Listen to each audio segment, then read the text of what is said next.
السلام علیکم ورحمۃ اللہ وبرکاتہ۔ عزیز طالبات، امید ہے آپ سب خیر و عافیت کے ساتھ ہوں گے۔ آج ہم تفسیر جلالین کا سبق نمبر 26 پڑھیں گے۔ سورۃ البقرہ کی آیت نمبر 168 سے اپنے سبق کا آغاز کریں گے۔ ہمارے سبق کی ابتدا ہوتی ہے آیت نمبر 168۔ یا ایہا الناس کلوا مما فی الارض حلالا طیبا ولا تتبعوا خطوات الشیطان انہ لکم عدو مبین الی آخرہ۔ اعوذ باللہ من الشیطان الرجیم، بسم اللہ الرحمن الرحیم۔ یا ایہا الناس کلوا مما فی الارض حلالا طیبا ولا تتبعوا خطوات الشیطان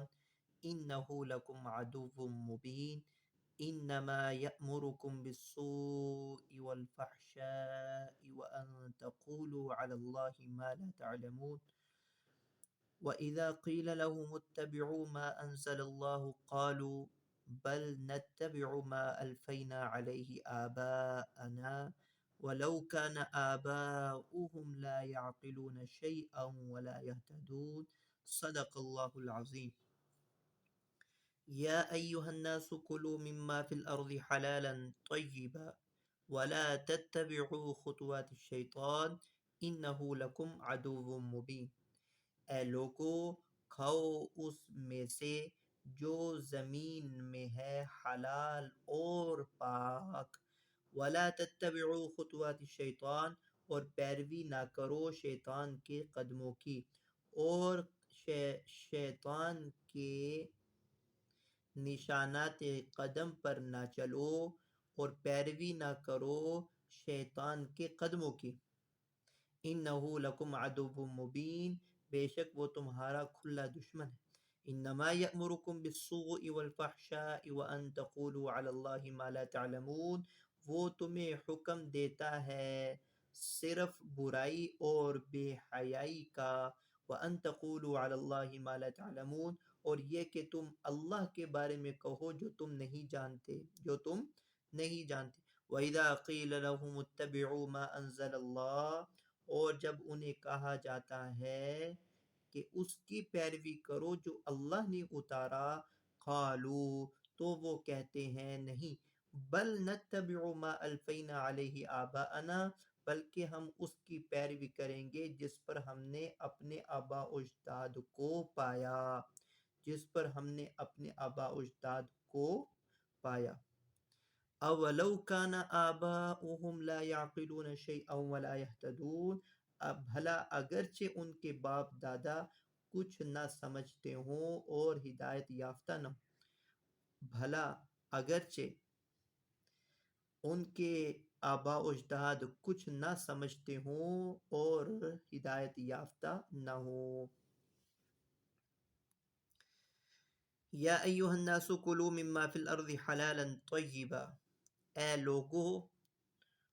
کھاؤ اس میں سے جو زمین میں ہے حلال اور پاکیزہ،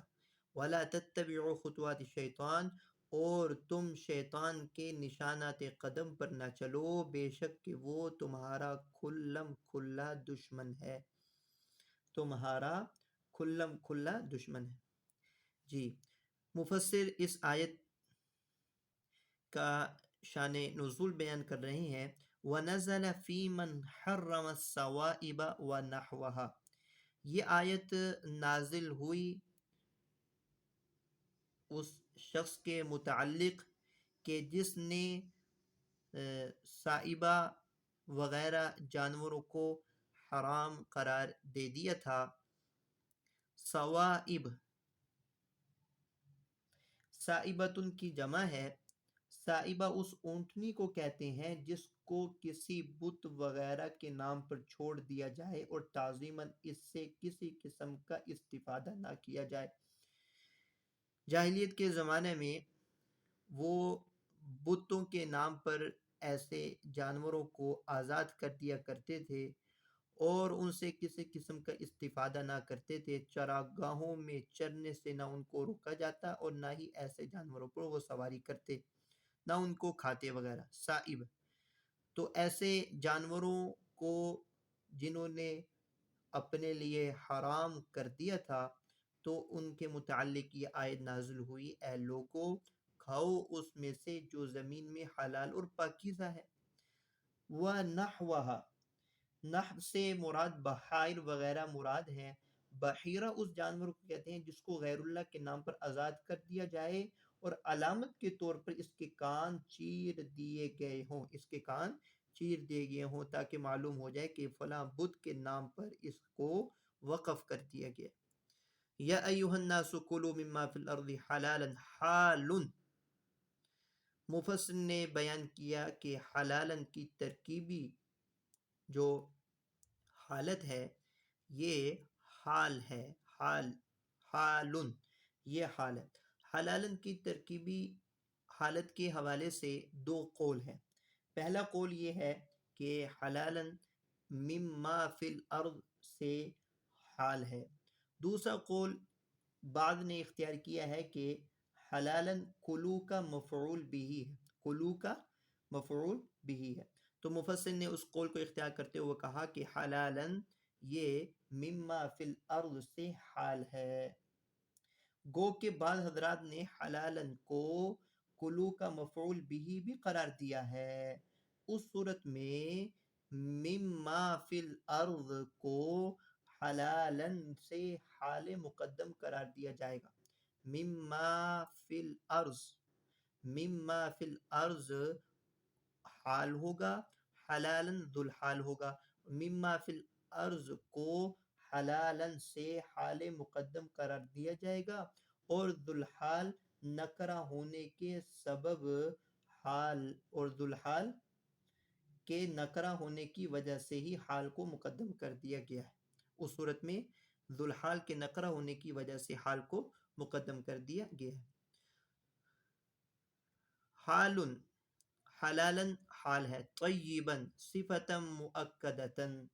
طیباً یہ صفت مؤکدہ ہے، یہ صفت مؤکدہ ہے۔ او مستلذا یا مستلذا مفعول کے صیغے کے ساتھ، مفعول کے صیغے کے ساتھ طیباً کے معنی مرغوب اور پسندیدہ چیزیں۔ اے لوگو کھاؤ اس میں سے جو زمین میں ہے حلال اور پسندیدہ مرغوب چیزیں، یا پھر طیباً مستلذاً کے معنی میں ہے۔ اس صورت میں طیباً صفت مقیدہ ہوگی، اس صورت میں اگر یہ مستلذاً کے معنی میں ہو تو اس صورت میں طیباً حلالن کی صفت مقیدہ ہوگی، صفت مقیدہ ہوگی۔ اور اگر طیباً پاکیزہ چیز، اگر اس کے معنی حلال اور پاکیزہ کے ہوں تو اس صورت کے اندر یہ صفت مؤکدہ ہے، یہ اس صورت کے اندر یہ صفت مؤکدہ ہوگی۔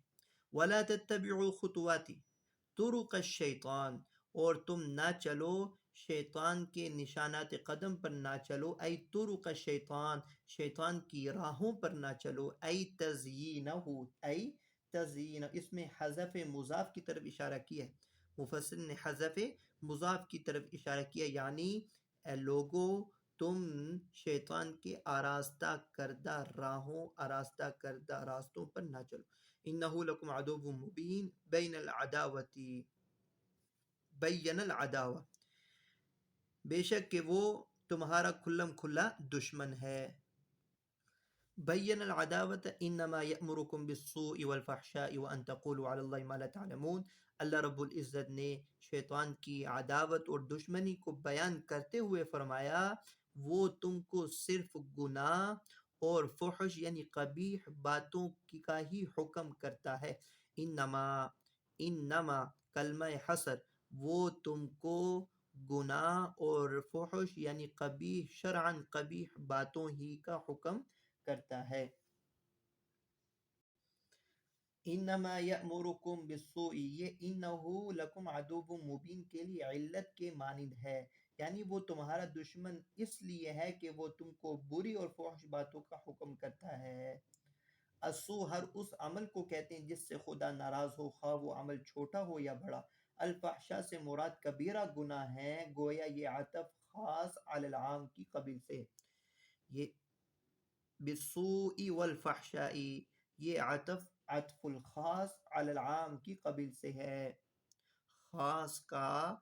عام پر عطف ہے، کیونکہ سو ہر اس عمل کو کہتے ہیں جو اللہ کو ناپسند ہو، خواہ وہ عمل چھوٹا ہو یا بڑا، جبکہ الفحشاء بڑے گناہوں کو کہتے ہیں، تو عطف الخاص علی العام کی قبیل سے ہوا۔ مگر مفسر کے کلام سے دونوں میں تساوی مستفاد ہو رہا ہے، تساوی معنی مستفاد ہو رہا ہے، وہ تم کو صرف گناہ،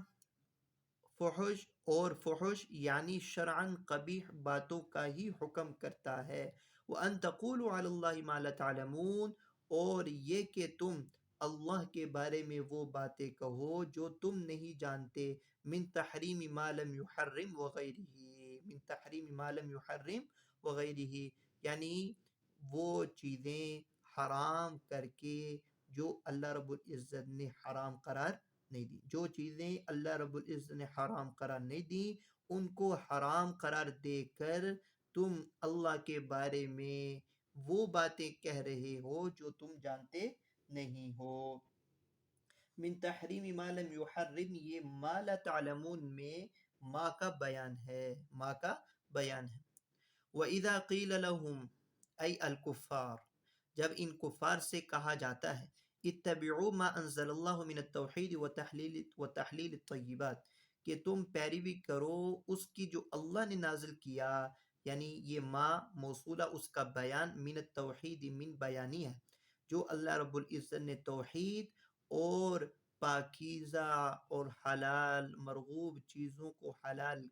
کر کے جو احکامات اللہ نے نازل کیے تم اس کی پیروی کرو، قالو، تو وہ کہتے ہیں لا، ہرگز نہیں، لا ہرگز نہیں، بل اضراب اور انتقال کے لیے آتا ہے، ما قبل جو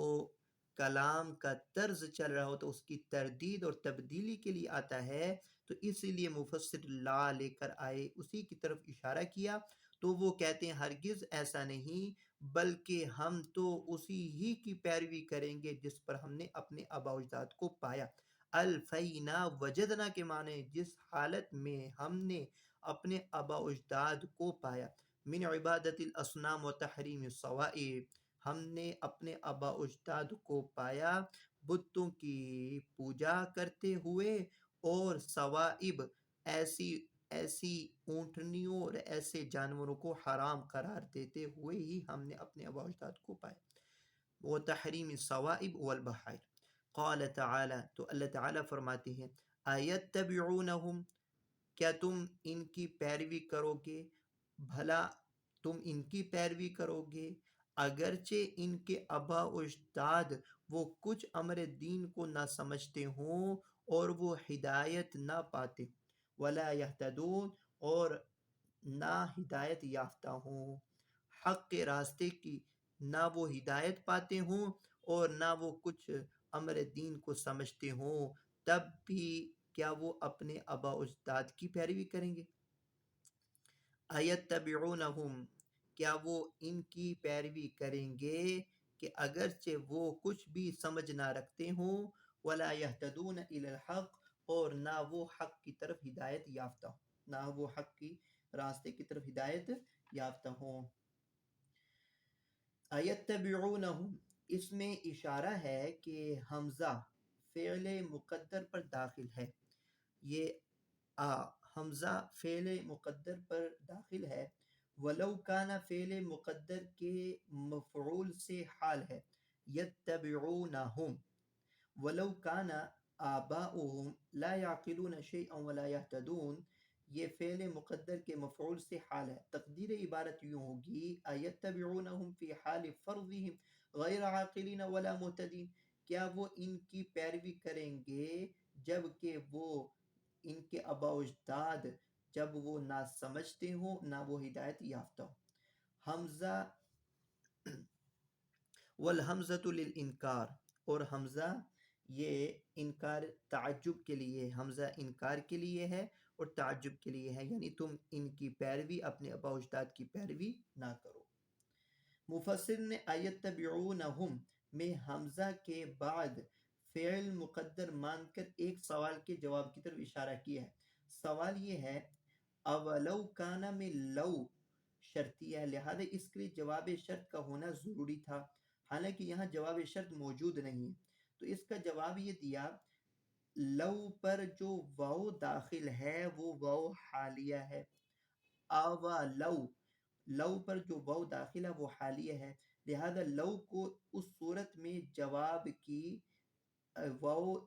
حالیہ داخل ہے، لہذا اس صورت میں لو کو جواب کی ضرورت نہیں رہتی، اس لیے کہ شرط تب ہی حال واقع ہوتی ہے جب اس سے شرطیت کے معنی سلب کر لیے جاتے. شرط تب ہی حال واقع ہوتی ہے جبکہ اس سے شرطیت کے معنی سلب کر لی جاتے. اس لیے یہ جملہ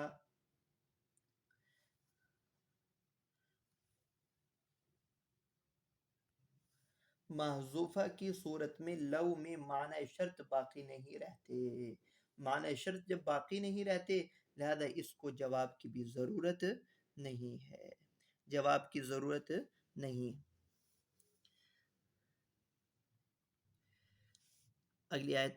وَمَثَلُ الَّذِينَ كَفَرُوا كَمَثَلِ الَّذِي يَنْعِقُ بِمَا لَا يَسْمَعُ إِلَّا دُعَاءً وَنِدَاءً صُمٌّ بُكْمٌ عُمْيٌ فَهُمْ لَا يَعْقِلُونَ. وَمَثَلُ الَّذِينَ كَفَرُوا كَمَثَلِ الَّذِي يَنْعِقُ بِمَا لَا يَسْمَعُ إِلَّا دُعَاءً وَنِدَاءً. اور جن لوگوں نے کفر کیا ان کی مثال اس شخص کی حالت کی مانند ہے جو اس کو پکارتا ہے جو نہیں سنتا سوائے پکارنے اور چلانے کی آواز کے. ما لا يسمع الا دعاء و نداء، جو نہیں سنتا سوائے پکارنے اور چلانے کی آواز کے. صم بکم عمی فهم لا يعقلون، وہ بہرے گونگے اندھے ہیں پس وہ نہیں سمجھتے. وہ بہرے گونگے اندھے ہیں پس وہ نہیں سمجھتے. وَمَثَلُ صِفَةُ الَّذِينَ كَفَرُوا، مفسر نے مثلو کی تفسیر صفت سے کی کہ مثلو صفت کے معنی میں ہے نہ کہ بمعنی مشابہ، نہ کہ مشابہت کے معنی میں ہے. وَمَثَلُ صِفَةُ الَّذِينَ كَفَرُوا، ان لوگوں کی کیفیت جن لوگوں نے کفر کیا. كَمَثَلِ الَّذِي يَنْعِقُ، اس شخص کی کیفیت کی مانند ہے جو اس کو پکارتا ہے جو سنتا نہیں سوائے پکارنے اور چلانے کی آواز کے. وَمَنْ يَدْعُوهُمْ إِلَى الْهُدَى. وَمَثَلُ الَّذِينَ كَفَرُوا، اور جن لوگوں نے کفر کیا ان کی مثال. وَمَنْ يَدْعُوهُمْ إِلَى الْهُدَى، اور ان کی جو ان کفار کو ہدایت کی دعوت دیتا ہے ان کی مثال. وَمَنْ يَدْعُوهُمْ إِلَى الْهُدَى، جو ہدایت کی دعوت دیتا ہے ان کی مثال. وَمَنْ يَدْعُوهُمْ إِلَى الْهُدَى، اس عبارت کے اضافے کا مقصد معطوف محذوف کی طرف اشارہ کرنا ہے،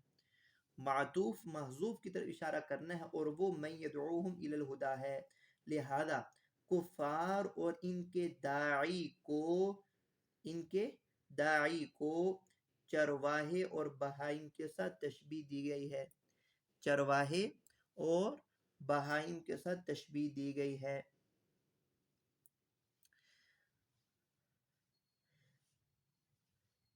یعنی کفار اور داعی، ان کے داعی وہ مشبہ ہیں اور بہائم اور ان کا چرواہا وہ مشبہ بھی ہیں. کفار کو بہائم کے ساتھ تشبیہ دی گئی اور داعی کو چرواہے کے ساتھ تشبیہ دی گئی ہے. گویا کہ یہ تشبیہ مرکب بالمرکب ہے جس میں ایک مجموعے کو دوسرے مجموعے کے ساتھ تشبیہ دی جاتی ہے. تو اسی کی طرف مفسر نے اشارہ کیا کہ یہاں پر تشبیہ مرکب بالمرکب ہے. ان لوگوں کی جن لوگوں نے کفر کیا ان کی مثال، اور ان کی جو ان لوگوں کو ہدایت کی دعوت دیتا ہے ان کی مثال. کَمَثَلِ الَّذِي يَنْعِقُ يَصُوتُ، اس شخص کی حالت کی مانند ہے جو پکارتا ہے جو پکارتا ہے، یسوتو جو بلند آواز سے پکارتا ہے، بما لا يسمع الا دعاء و نداء اس کو جو نہیں سنتا سوائے پکارنے اور چلانے کی آواز کی، ای صوتا لا يفهم معناه یعنی کہ وہ آواز سنتا ہے معنی نہیں سمجھتا، آواز سنتا ہو معنی اور مفہوم نہیں سمجھتا، ای ہم فی سماع الموعظۃ وعدم تدبرها کالبہائم یعنی یہ کفار وعظ و نصیحت سننے اور غور و فکر نہ کرنے میں چوپایوں کی طرح ہیں۔ ان کفار کی مشابہت تو بہائم کے ساتھ ہے، تسمع صوت راعیها ولا تفهمه کہ وہ چوپائے جو کہ چرواہے کی آواز کو سنتے ہیں سمجھتے نہیں۔ تو ان کفار کی مشابہت بھی ان چوپاؤں کے ساتھ ہے جو وعظ و نصیحت کو سنتے ہیں مگر غور و فکر نہیں کرتے۔ تو یہاں پر بھی یہ تشبیہ مرکب بالمرکب ہے، اور یہ جس میں ایک مجموعے کو دوسرے مجموعے کے ساتھ تشبیہ دی جاتی۔ ہم سم بکم عمی فہم لا یعقلون، ہم مبتدا محذوف تھا جس کی طرف مفسر نے اشارہ کیا کہ یہ بہرے گونگے اور اندھے ہیں، یہ بہرے گونگے اور اندھے ہیں، فہم لا یعقلون الموعظہ اور وعظ و نصیحت نہیں سمجھتے۔ یا ایہا الذین آمنوا کلوا من طیبات ما رزقناکم واشکروا للہ ان کنتم ایاہ تعبدون، اے ایمان والو تم پاکیزہ چیزوں میں سے کھاؤ، ما رزقناکم جو ہم نے تمہیں دی، واشکروا للہ اور تم اللہ کا شکر کرو، ان کنتم ایاہ تعبدون اگر تم صرف اسی کی بندگی کرتے ہو، ان کنتم ایاہ تعبدون اگر تم صرف اسی کی بندگی کرتے ہو، تم اللہ کا شکر ادا کرو۔ یا ایھا الذین آمنوا کلوا من طیبات حلالات،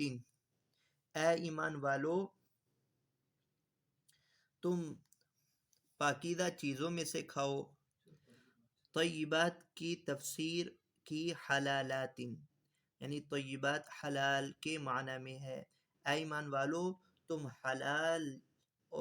حلال پاکیزہ چیزوں میں سے کھاؤ، ما رزقناکم جو ہم نے تمہیں دی، واشکروا للہ علی ما احل لکم اور اللہ کا شکر ادا کرو، علی ما احل لکم اس بات پر جو میں نے تمہارے لیے وہ چیزیں حلال کر دیں اور جائز کر دیں، ان کنتم ایاہ تعبدون اگر تم صرف اسی کی بندگی کرتے ہو۔ انما حرم علیکم المیتۃ والدم ولحم الخنزیر وما اہل به لغیر اللہ فمن اضطر غیر باغ ولا عاد فلا اثم علیہ ان اللہ غفور رحیم۔ انما حرم علیکم المیتۃ والدم ولحم الخنزیر وما اہل به لغیر اللہ فمن اضطر غیر باغ ولا عاد فلا اثم علیہ ان اللہ غفور رحیم۔ در حقیقت تم پر حرام کیا ہے مردار اور خون اور خنزیر کا گوشت اور جس پر اللہ کے سوا کسی اور کا نام پکارا گیا ہو، فمن اضطر غیر باغ ولا عاد پس جو لاچار اور مجبور ہو جائے، غیر باغ ولا عاد سرکشی کرنے والا نہ ہو نہ حد سے بڑھنے والا ہو، فلا اثم علیہ تو اس پر کوئی گناہ نہیں، ان اللہ غفور الرحیم بے شک اللہ بخشنے والا اور رحم کرنے والا ہے۔ یہ آیت کا ترجمہ دوبارہ سماعت فرما لیں۔ انما حرم علیکم المیتۃ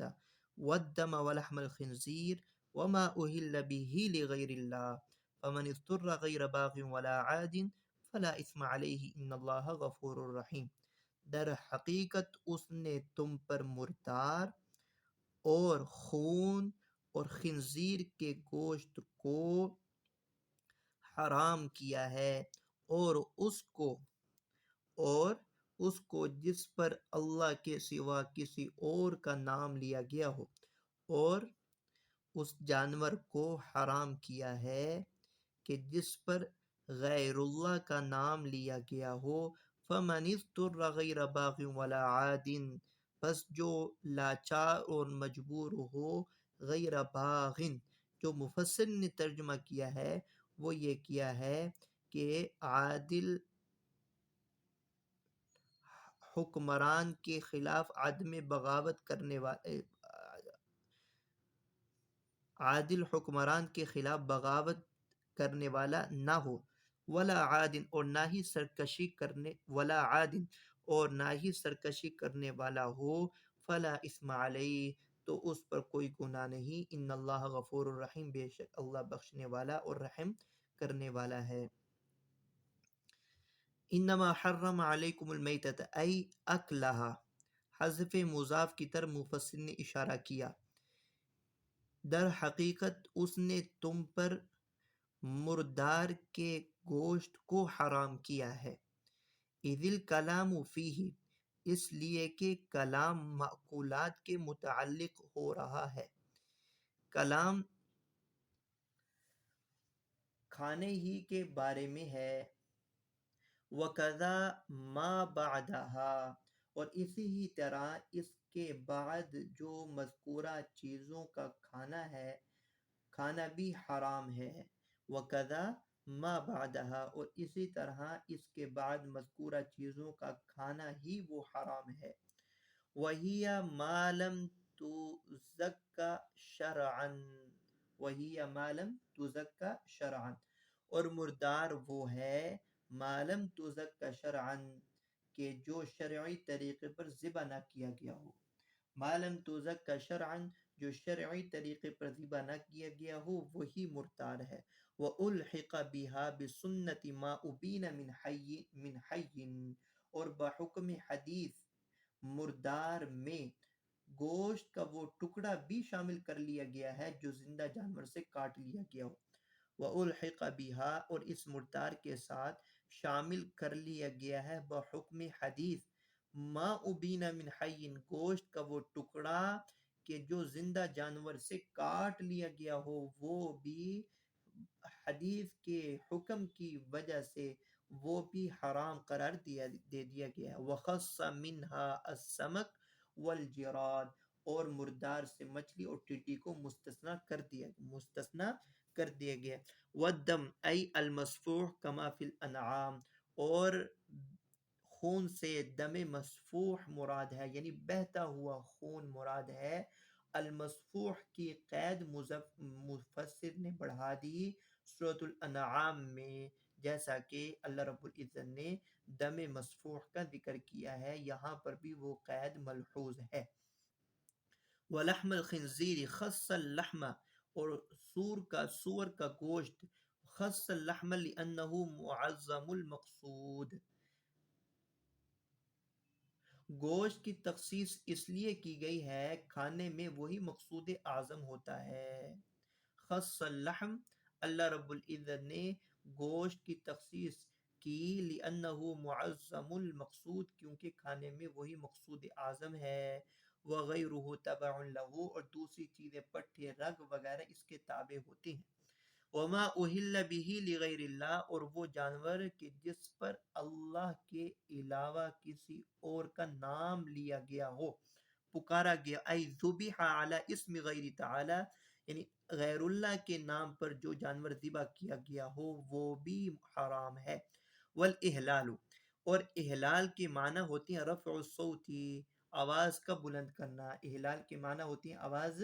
بلند کرنا، وَكَانُوا يَرْفَعُونَ عِنْدَ ذَبْحِ لِآلِهَتِهِمْ، اور مشرکین ذبح کے وقت اپنے معبودوں کے نام بآواز بلند پکارتے تھے، مشرکین ذبح کے وقت اپنے معبودوں کے نام بآواز بلند پکارتے تھے، تو اس لیے ان کے ذبیحہ کو بھی حرام قرار دیا، فمن اضطر ای الجأته الضرورة الى اکل شیء مما ذکر، مذکورہ چیزوں میں سے کسی چیز کے کھانے کی طرف اگر کسی کو ضرورت مجبور کر دے فَأَكَلَهُ تو وہ اس کو کھائے غیر باغ خارج علی المسلمین کہ مسلمانوں پر بغاوت کرنے والا نہ ہو، مسلمانوں پر بغاوت کرنے والا نہ ہو۔ اس حالت میں اگر وہ ان مذکورہ چیزوں کو کھا لے ولا عاد معتد علیہم بقطع الطریق اور رہزنی وغیرہ کے ذریعے پر ظلم کرنے والا بھی نہ ہو فلا اسم علیہ فی اکلی تو اس کے کھانے میں اس پر کوئی گناہ نہیں۔ ان اللہ غفور لاولیائہ بے شک اللہ تعالی اپنے دوستوں کو بخشنے والا ہے۔ غفور لاولیائہ بے شک اللہ تعالی اپنے دوستوں کو بخشنے والا ہے، رحیم باہل طاعتہ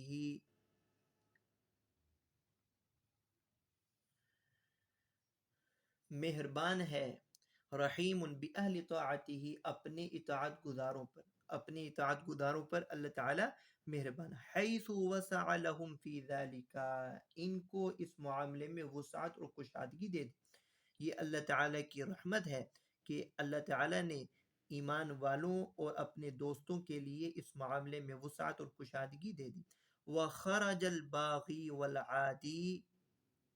وخرج الباغی والعادی اور باغی اور ظالم اس حکم سے خارج ہو گئے۔ خرج الباغی والعادی باغی اور عادی جو بغاوت کرنے والا ہو، سرکشی کرنے والا ہو، وہ اس حکم سے نکل گئے۔ وَيُلْحَقُ بِهِمَا كُلُّ عَاصٍ بِسَفَرِهِ كَالْآبِقِ وَالْمَكَّاسِ اور باغی اور ظالم کے ساتھ ہر وہ شخص شامل ہے جو سفر معصیت کر رہا ہو، ہر وہ شخص شامل ہے جو سفر معصیت کر رہا ہو، جیسا کہ بگوڑا غلام اور ظالمانہ طور پر مال وصول کرنے والا۔ فلا يحل لهم اكل شيء مما ذلك ما لم يتوبوا ان کے لیے مذکورہ چیزوں میں سے کسی چیز کا کھانا حلال نہیں جب تک کہ توبہ نہ کریں، اپنے گناہ سے توبہ نہ کر لیں، اس وقت تک ان کے لیے ان چیزوں میں سے کھانا کسی صورت میں بھی حلال نہیں، یعنی کہ یہ سہولت ان کے لیے نہیں ہے جو کہ گناہ گار ہوں۔ وعلیہ الشافعی امام شافعی کا یہی مذہب، امام شافعی کا یہی مذہب ہے۔ غیر باغ ولا عاد کی دو تفسیریں منقول ہیں، ایک تو وہ ہے جس کو صاحب جلالین علامہ سیوطی نے اختیار کیا اور وہ یہ کہ باغین کا مطلب امام عادل کے خلاف بغاوت کرنے والا، عادل کے معنی رہزنی کرنے والا یا فساد فی الارض برپا کرنے والا، یعنی جو شخص امام عادل کے خلاف بغاوت کرنے والا اور رہزنی کرنے والا ہو وہ حالت اضطرار میں آ جائے تو اسے اس حالت اضطرار کی سہولت حاصل نہیں ہوگی، اس کو حالت اضطرار کی سہولت حاصل نہیں ہوگی۔ بیضاوی رحمۃ اللہ علیہ نے کہا کہ امام شافعی کا ظاہر مذہب بھی یہی ہے۔ بغوی نے کہا کہ ابن عباس رضی اللہ عنہ عنہ کا بھی یہی قول ہے، نیز مجاہد و سعید بن جبیر نے بھی اسی کے قائل ہیں کہ حالت اضطرار میں بھی ان لوگوں کو اس کی سہولت میسر نہیں ہوگی، سہولت حاصل نہیں ہوگی۔ مگر زیادہ مفسرین کا رجحان اس طرف ہے کہ غیر باغ ولا عاد کا تعلق عقل سے ہے، یعنی مفتر کا مقصد لذت اندوزی یا قانون شکنی نہ ہو، مفتر جو مجبور ہے اس کا مقصد قانون شکنی نہ ہو اور لذت اٹھانا نہ ہو، اور نہ بقدر صدر رمق سے تجاوز کرے اور نہ ہی وہ بقدر ضرورت سے تجاوز کرے۔ البتہ امام شافعی کے نزدیک پیٹ بھر کر کھانا بھی جائز ہے، امام مالک کا بھی یہی قول ہے، اور ایک روایت امام احمد کی بھی یہی ہے۔ امام شافعی کا راج مذہب یہی ہے کہ اگر قریبی زمانے میں حلال کھانا ملنے کی توقع ہو تو صدر رمق سے زیادہ کھانا جائز نہیں، اگر امید نہ ہو تو پیٹ بھر کر کھا لینا جائز ہے، بلکہ بطور توشہ ساتھ بھی لے سکتا ہے۔ جبکہ امام ابو حنیفہ رحمہ اللہ تعالی کے نزدیک بقدر صدر رمق اس کو کھا لینا جائز ہے، یعنی کہ بقدر ضرورت جس سے اس کی جان بچ سکے اس قدر ان میں سے کچھ کھا لینا اس کے لیے جائز ہے۔ تو ان حضرات امام ابو حنیفہ کے نزدیک غیر باغ ولا عاد کا تعلق عقل کے ساتھ ہے کہ مضطر کا مقصود لذت اندوزی اور قانون شکنی نہ ہو تو وہ بقدر صدر رمق وہ کھا سکتا ہے۔ جی اگلی آیت، ان الذين يكتمون ما انزل الله من الكتاب ويشترون به ثمنا قليلا اولئك ما يأكلون في بطونهم الا النار ولا يكلمهم الله يوم القيامة ولا يزكيهم ولهم عذاب أليم. ان الذين يكتمون ما انزل الله من الكتاب ويشترون به ثمنا قليلا، بے شک جو لوگ چھپاتے ہیں جو اللہ نے بصورت کتاب نازل کیا، وَيَشْتَرُونَ بِهِ ثَمَنًا قَلِيلًا، اور اس سے وصول کرتے ہیں تھوڑی قیمت، اولئک وَيَشْتَرُونَ بِهِ ثَمَنًا قَلِيلًا اولئک ما يَأْكُلُونَ فِي بُطُونِهِمْ إِلَّا النَّارَ، یہی لوگ ہیں جو اپنے پیٹوں میں صرف آگ بھرتے ہیں، وَلَا يُكَلِّمُهُمُ اللَّهُ يَوْمَ الْقِيَامَةِ، ان سے بات نہیں کرے گا اللہ قیامت کے روز، وَلَا يُزَكِّهِمْ، نہ انہیں پاک کرے گا، وَلَهُمْ عَذَابٌ أَلِيمٌ، ان کے لیے دردناک عذاب ہے، ان کے لیے دردناک عذاب ہے۔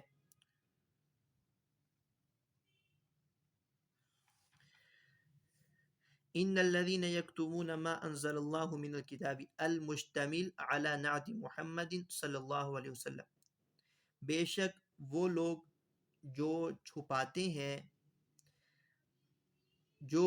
اللہ نے بصورت کتاب نازل کیا، وَيَشْتَرُونَ بِهِ ثَمَنًا قَلِيلًا، اور اس سے وصول کرتے ہیں تھوڑی قیمت، ما انزل اللہ من الکتاب المشتمل علی نعت محمد، اور وہ لوگ جو چھپاتے ہیں اس کو جو اللہ تعالی نے کتاب نازل کی، یا وہ چھپاتے ہیں محمد صلی اللہ علیہ وسلم کی ان صفات کو، کتاب جن پر مشتمل ہے، وہم الیہود، اور وہ یہود ہیں، بے شک وہ لوگ جو اللہ رب العزت نے آپ صلی اللہ علیہ وسلم کی صفات ان کی کتاب تورات میں نازل کی تھیں، وہ ان صفات کو چھپاتے ہیں، وَيَشْتَرُونَ بِهِ ثَمَنًا قَلِيلًا، اور اس سے مراد کون ہے؟ یہود، وَيَشْتَرُونَ بِهِ ثَمَنًا قَلِيلًا، اور اس کے ذریعے تھوڑی قیمت وصول کرتے ہیں، من الدنیا، دنیا میں، یاخذون بدلہ من سفلتہم، اپنے ماتحتوں سے، ادنا لوگوں سے، وہ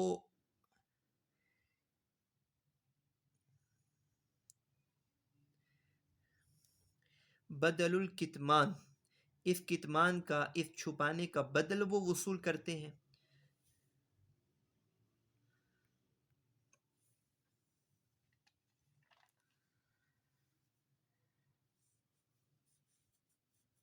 اپنی عوام سے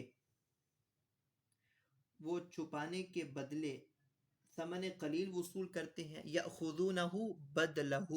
یعنی اس چھپانے کے بدلے اپنی عوام سے وہ ثمن قلیل وصول کرتے ہیں،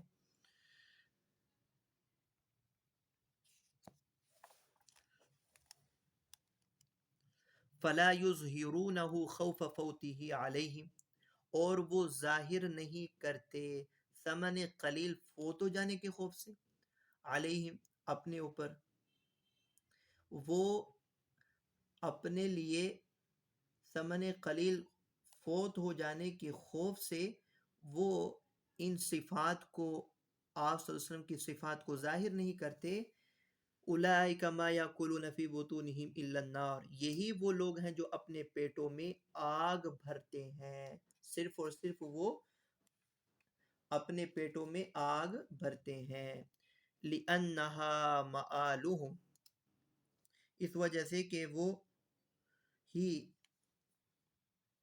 ان کا انجام ہے، یہ لوگ حرام کے نذرانے جو کھا رہی ہیں اور حقیقت میں آگ کھا رہی ہیں، کیونکہ ان کا انجام آگ ہی ہے، ان کا انجام آگ ہی، وَلَا يُكَلِّمُهُمُ اللَّهُ يَوْمَ الْقِيَامَةِ غَضْبًا عَلَيْهِمْ، اللہ تعالیٰ قیامت کے روز ان سے کلام نہیں کرے گا، غضبًا علیہم، ان پر غصہ ہوتے ہوئے غصے کے سبب اللہ تعالیٰ ان سے کلام نہیں کرے گا، وَلَا يُزَكِّيهِمْ، اور نہ ان کو پاک کریں گے، یطہرہم من دنس الذنوب، گناہوں کی گندگی سے پاک نہیں کرے گا، ان کو گناہوں کی گندگی سے پاک نہیں کرے گا۔ وَلَهُمْ عَذَابٌ أَلِيمٌ مُؤْلِمٌ هُوَ النَّارُ، اور ان کے لیے دردناک عذاب ہے اور وہ آگ ہے، اور وہ آگ، علیم بمعنی مولم ہے، مولم کے معنی میں ہے، اور وہ دردناک عذاب آگ ہے۔ اگلی آیت، اولئک الذین اشتروا الضلالة بالهدى والعذاب بالمغفرة فما اصبرهم على النار، اولئک الذین اشتروا الضلالة بالهدى والعذاب بالمغفرة فما اصبرهم على النار، جنہوں نے ہدایت کے بدلے گمراہی مول لی اور مغفرت کے بدلے عذاب، سو کس قدر وہ آگ پر صبر کرنے والے ہیں، سو وہ کس قدر آگ پر صبر کرنے والے ہیں۔ ذَلِكَ بِأَنَّ اللَّهَ نَزَّلَ الْكِتَابَ بِالْحَقِّ وَإِنَّ الَّذِينَ اخْتَلَفُوا فِي الْكِتَابِ لَفِي شِقَاقٍ بَعِيدٍ، یہ اس لیے کہ اللہ نے حق کے ساتھ کتاب نازل کی تھی، وَإِنَّ الَّذِينَ اخْتَلَفُوا فِي الْكِتَابِ، اور بے شک جن لوگوں نے کتاب میں اختلاف کیا وہ ضد میں دور جا پڑے، وہ ضد میں دور جا پڑے ہیں، بے شک وہ لوگ کہ جنہوں نے کتاب کے متعلق اختلاف کیا وہ ضد میں دور جا پڑے ہیں۔ اولئک الذین اشتروا الضلالة بالهدى اخذوا بدلہ فی الدنیا، کہ وہ لوگ جنہوں نے ہدایت کے بدلے گمراہی مول لی، ای اخذوها بدلہ فی الدنیا، یعنی گمراہی کو ہدایت کے بدلے لیا دنیا میں، والعذاب بالمغفرہ، اور مغفرت کے بدلے میں عذاب کو، المعددت لہم فی الآخرہ، وہ مغفرت، وہ بخشش جو آخرت میں ان کے لیے تیار کر دی گئی تھی، لو لم یکتموا، اگر وہ آپ صلی اللہ علیہ وسلم کی صفات کو نہ چھپاتے، وہ مغفرت کے بدلے میں انہوں نے عذاب کو لے لیا، اختیار کیا۔ فما اصبرہم علی النار، وہ کس قدر آگ پر صبر کرنے والے ہیں۔ ما اشد صبرہم، ما اشد صبرہم، یعنی کس قدر سخت ہے ان کا صبر، ما اشد صبرہم، کس قدر سخت ہے ان کا صبر کرنا۔ وہو تعجیب للمؤمنین من ارتکابہم وموجباتہا من غیر مبالات، اور وہو تعجیب للمؤمنین، اور یہ مسلمانوں کو تعجب دلانا ہے، وہو تعجیب للمؤمنین، مسلمانوں کو تعجب دلانا، یہ فعل تعجب ہے اور یہ مسلمانوں کو تعجب دلانا ہے، من ارتکابہم وموجباتہا من غیر مبالات، کہ یہ مشرک لاپرواہی سے، یہ مشرک لاپرواہی کے سبب نار جہنم کے موجب ہیں اور مرتکب ہیں، نار جہنم کے مرتکب اور موجب ہوئے۔ وَإِلَّا فَأَيُّ صَبْرٍ لَهُمْ، ورنہ انہیں صبر کیسا ہے، وگرنہ ان کا صبر کیسا ہے۔ ذَلِكَ أَيْ الَّذِي ذُكِرَ مِنْ أَكْلِهِمُ النَّارِ وَمَا بَعْدَهُ، وَمَا بَعْدَهُ، ذالک، اس میں اشارہ اس کا مشار الیہ، مفصل لکھ رہا ہے، الذی ذکر من اکلہم النار وما بعدہ،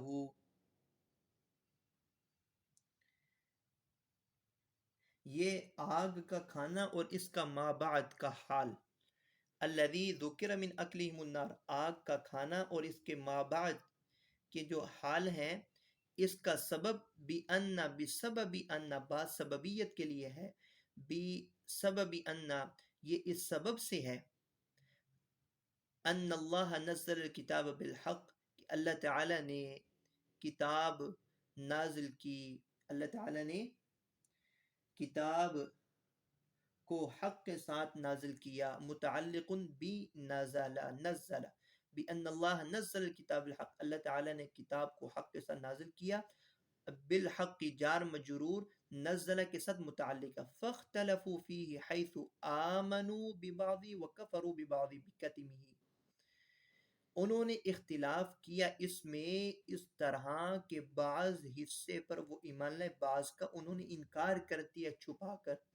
وَإِنَّ الَّذِينَ اخْتَلَفُوا فِي الْكِتَابِ بِذَلِكَ،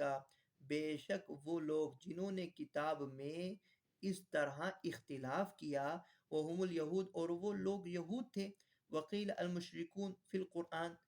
حَيْثُ قَالَ بَعْضُهُمْ شِعْرٌ، وبعضهم سحر وبعضهم كهانة.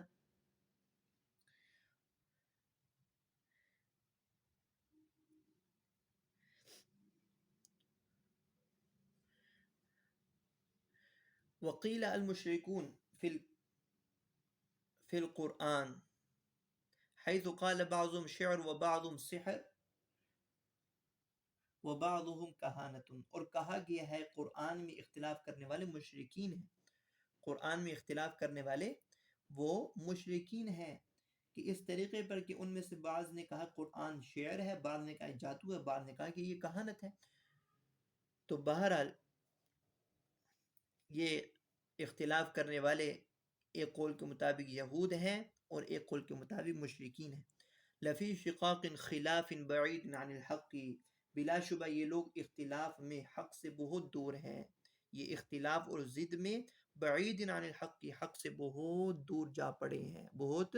دور جا پڑے ہیں. جی یہاں تک آج ہمارا سبق تھا. السلام علیکم ورحمۃ اللہ وبرکاتہ.